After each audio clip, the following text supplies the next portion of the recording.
All right, let's get right into it. We're going to explore a really fascinating topic. How do you actually build an AI that can think and act for itself?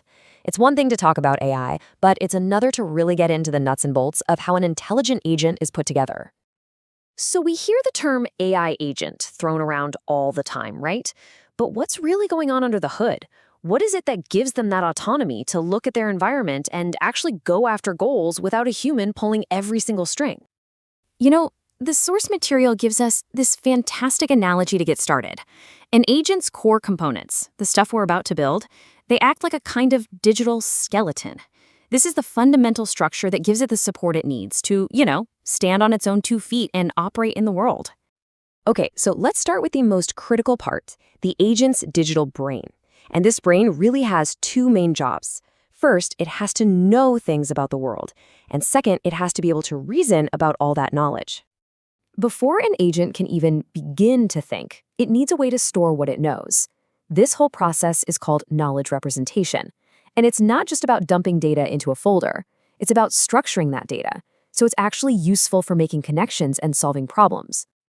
So, how does this work in practice? Well, one really cool method is with semantic networks. Just picture a mind map in your head. You've got a node for dog, and it's connected to a node for animal with a little link that says ISA. So, if the agent already knows that all animals breathe air, it just follows that link and boom, it can infer that dogs must also breathe air. It sounds simple, but it's incredibly powerful. Another really clever method is using what are called frames. And honestly, this mirrors how our own brains categorize things. You can see it right here. A car frame is a specific type of vehicle. That means it automatically inherits all the properties of a vehicle, like having a fuel type, and then it just adds its own specific details, like make and model. It's a super efficient way to organize a world of knowledge. And for those times when you need absolute mathematical precision, there's logic-based representation. It takes a simple statement like, all humans are mortal, and translates it into the formal, totally unambiguous language of logic you see here. This lets the AI build proofs and guarantees its conclusions are sound, which is, pretty crucial for high-stakes decisions. So once an agent has its knowledge stored away, it needs to reason with it, and that happens in two key ways. On the left, you've got deductive reasoning. That's top-down. It starts with a general rule, applies it to a specific case, and gets a certain conclusion. On the right, you have inductive reasoning, which is the opposite. It's bottom-up. It looks at a pattern of specific examples to make a pretty good guess about the future. An agent needs both to really think well. Okay, we've got the brain down, but a static brain isn't really intelligent, is it? An agent needs to grow, it needs to evolve, and that means it has to be able to learn from experience and, this is key, make its own choices based on what it's learned. And agents learn in a few key ways. First, there's supervised learning. Think of that like a student cramming with labeled flashcards. Then you have unsupervised learning, where you just give it a huge pile of data and it has to find the hidden patterns all on its own. And then there's reinforcement learning, which is a lot of fun.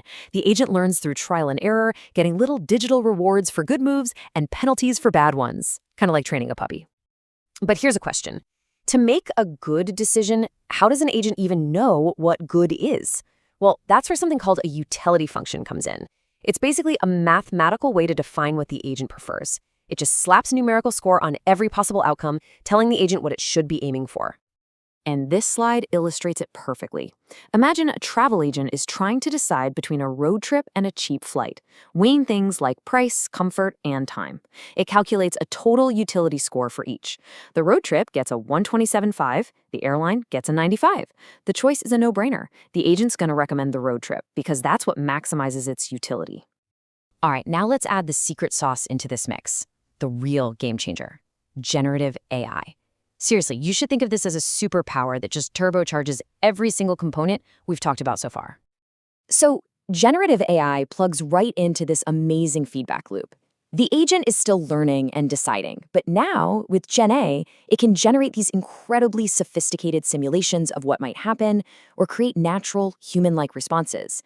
And then, this is the key, it takes the results of its actions and feeds them right back into the learning process, getting a little bit smarter with every single cycle. Let's make this real with a quick travel agent example. A user gives a very simple, but also very incomplete request. Book a flight for me. Now check out what the agent does. A simple program might just fail or ask for one thing at a time, but this agent gets the context. It instantly knows it's missing a bunch of key information before it can even try to book that flight. And that right there, that is the core of what we call agentic reasoning. The AI isn't just blindly following a script. It understands its main goal. It recognizes that it doesn't have the info it needs to use its book_flight tool, and it independently reasons that the next logical step is to ask for those missing details. It's problem solving in real time. So when you put all these pieces together, the brain, the ability to learn, and that generative superpower, you get the foundation for the kind of capable, autonomous AI agents that we're starting to see pop up everywhere. So, to recap our little project here, we've built an agent with a brain that can know and reason about its world. We've given it the ability to grow by learning from its experiences and making smart decisions.